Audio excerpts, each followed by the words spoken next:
Who would pump billions of rands into aviation right now?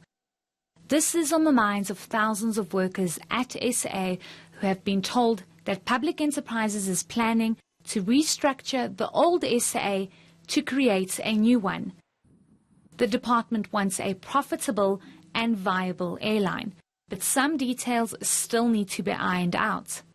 Well, we don't know who those are. Obviously, that is a process that will unfold at a later stage. At this moment, what is important is that we design this new airline. We determine the routes that we are going to be flying. We determine what type of aircraft will need to service those routes, the frequencies on each one of these particular routes, and obviously the amount of capital that will be required. And at that point, that's when a decision will have to be made by government, whether the government will be able to fund this on its own. But the department is not ruling out the possibility of job losses in the new version of SAA. We have an entity that is sustainable, that can help us to retain a significant portion of the 10,000 people that are employed at SAA today. And there are 60,000 people in the rest of the industry that are dependent on SAA. That's the prime prize for us.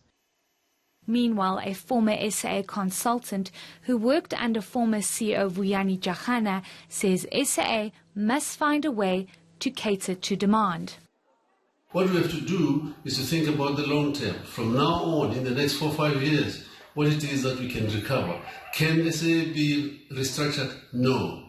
Can it be recreated? Yes, it can be, to serve a particular market, which we still have to research, identify, and decide with what equipment we're going to be able to serve that market. And it's mainly Africa and intercontinental. The business rescue practitioners are expected to submit at least a draft business rescue plan by next week. Public Enterprises says no additional funding was granted to the practitioners because there was no proper plan.